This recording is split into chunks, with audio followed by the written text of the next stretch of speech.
So, hi everyone, welcome to midday.com. And we have a guest today who's starring in one of the biggest movies of the year, RRR. Hi, Edward. Hi, how are you? Good, good. We're happy to have you. So, that's Edward Sonnenblick for you. And of course, the movie is ready for release. So, how does it feel now? Are there nerves or are you like completely, looking forward to it? Yeah, I'm just really excited to finally share this with everybody because it's been a long, long wait, as you Yeah, know. I mean, first of all, it's a Rajamouli film, so it's going to take a long time, with this true. kind of scale and scope. The Bahubali films took, I think, over 5 years, right? Yeah. So my journey with this began like over 3.5 years ago, from the time when, I came on board. And now, you know, it's finally releasing tomorrow after so many delays because of just the complications of shooting something like this, then COVID, and then COVID again. And so it's been a way, but it's all worth it. It's all going to be worth it. And like you said, after Bahubali, the expectations are like sky high from a Rajamouli movie.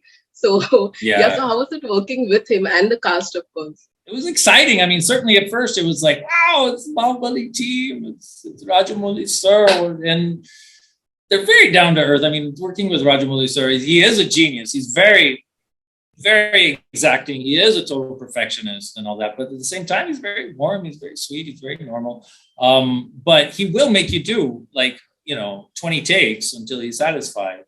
That's just how it is, and it's no big deal, and everybody expects it when you're Yeah, shooting that's true. for him. Yeah. So it was like so many times when I think if it was another production, I might have like gotten a little unnerved. It's like, oh my god, I'm not doing it right. I'm not happy with me. But Yeah. this is Rajamouli. Everyone, even like the stars and everything, are used to having to do a lot of takes. I've seen some takes like go on for hours.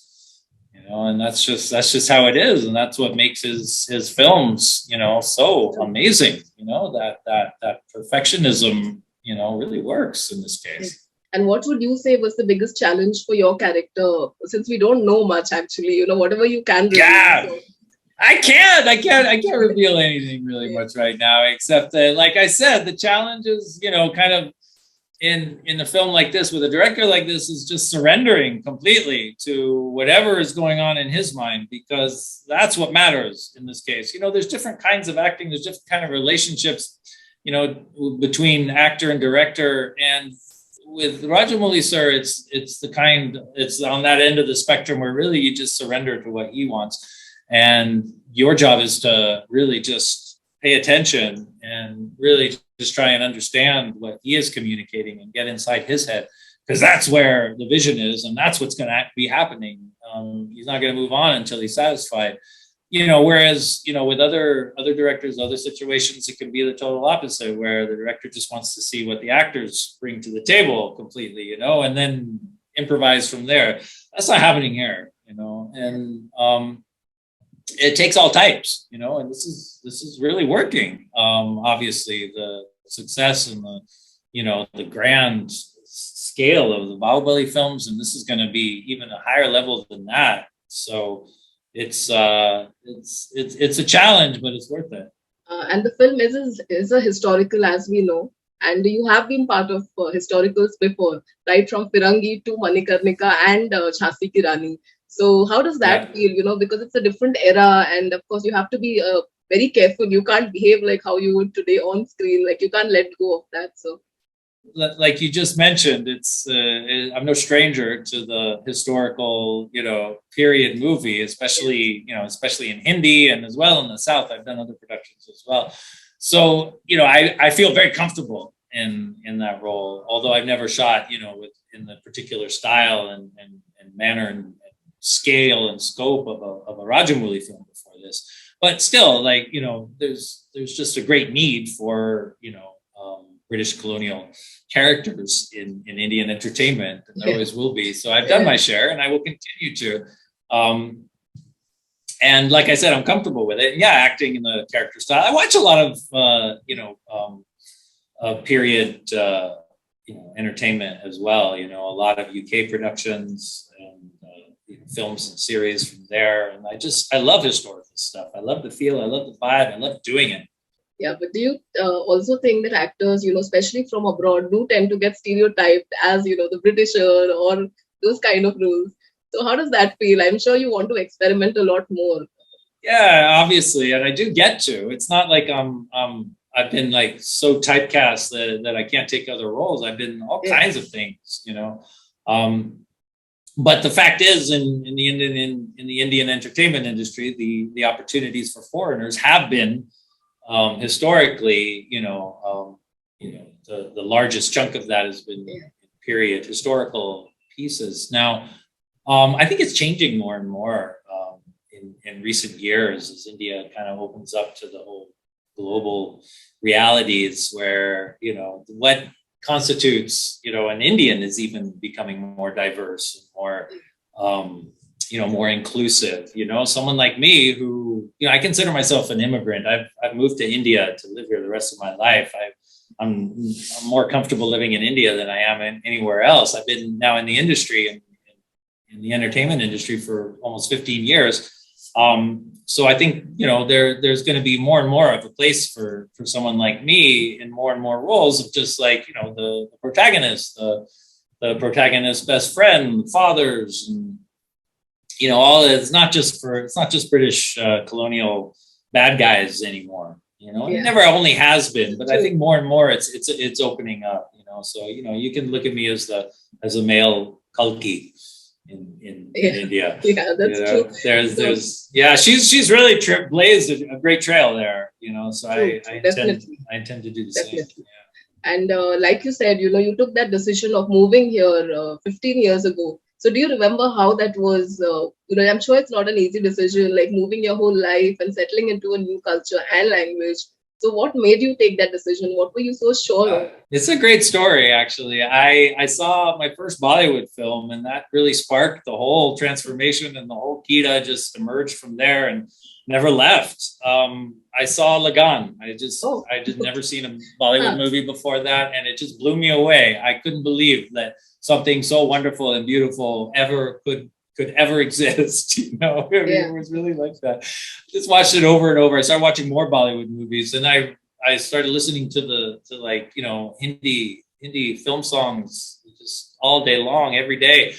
I really got into the old era, the 60s and 70s, especially. I love like Manmohan Desai films. I love Rishikesh Mukherjee films.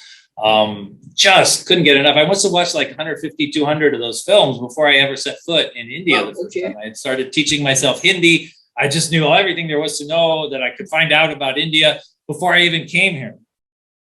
So I came here, I traveled, I went back to America. I couldn't understand what I was doing back in America. So I had to come back here because I realized this is where I belong. And I realized that my passion for acting could really express itself here. And that could be how I can live here and stay here. Because I love acting, I always have, and always done it, but not professionally until I came to India. And I realized there was a niche for someone like me who loves India, loves Indian cinema, relates to it, speaks Hindi because I had already started learning. And sure enough, yeah, this is worked out. So it's a wonderful story. Actually, feel Yeah, very fortunate that I was able to just like hear the call and drop everything and just go on faith, yeah. that I was doing the right thing. And it's worked out. No, but that's great actually, because a lot of people wouldn't really, do they, I'm sure they have that calling, but they're not sure whether they can pull it off. So do you remember what your friends and family's reaction was like when you kind of told them that, this is what I want to do, just move bag and Yeah, baggage well, to a new place? they already knew I was Bollywood obsessed, so it wasn't a total surprise. But it was hard for people to understand, like, you're gonna be an actor Yeah, in Bollywood, who yeah, does that? I do. I yeah, guess, yeah, and it didn't make any sense to me either. In a way, it was just like I keep saying, it's like Raz pichhle janam ka zarur. It's just something I feel I have to do. I can't explain it all the time. It just kind of called me, and I heeded the call, and I just love it here so much. It just really suits me. and every industry, I'm sure, when you are new there and you don't really know the culture and the language, that was 15 years ago. So did you have kind of people who also try to take advantage or cheat you in any way? So any such kind of Yeah, experiences? yeah. Of I'm sure. course, of Yeah. course. Yeah. I mean, there's gonna be Joel and Jugard and everything going on all sides, and I've experienced, my share, probably as much as anyone. Although, fortunately, I met my wife shortly after I moved to Mumbai.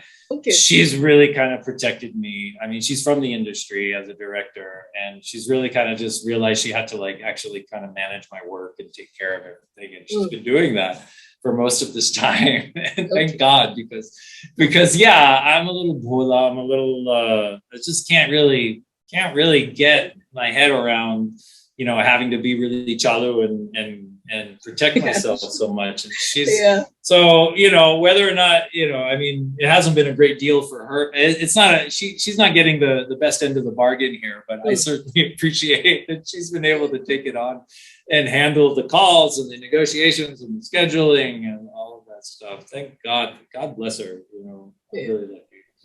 And lastly, where do we see you next? Any other projects that you're also working on right now? Yeah, there's always stuff in the pipeline. A couple exciting Yash Raj productions that I've finished shooting for that'll come out this year. I'm very excited about a OTT web series that I'm appearing in. It's Vikram Aditya Motwani's Stardust web series, and it's going to be amazing. I mean, he's such a brilliant, creative force and great director to work with. He's kind of on the other spectrum of Rajamouli sir, as far as the kind of acting, what he needs from his actors, in the sense that there were times when we would start a scene, we'd start blocking a scene, before we shoot it, just to figure out, okay, how we're gonna sit, how we're gonna get up, how we're gonna walk. He would just let us sit wherever we end up sitting, the actors. He wouldn't tell us at first. He would let us figure it out and see if that works. And usually it did. I mean, it was a case where he really, brought whoever is on board was cast because they can do this, right? And then he lets us do that. He lets us use our own instincts and our own chemistry with each other to really evolve the performance. And it was just an amazing experience. So, and also, I wasn't a British guy this time. Like I said, there's other opportunities out there. I play actually a Russian diplomat who's living in Mumbai, working with the Bollywood industry, and it's fascinating, and so many layers and shades of gray to that character and every character in this series. It's going to be fantastic. Okay, it was lovely talking to you and looking forward to all your projects and RRR, of course. Thanks. Thank you. Subscribe to Midday India. Get direct notifications on all our videos by clicking on the bell icon.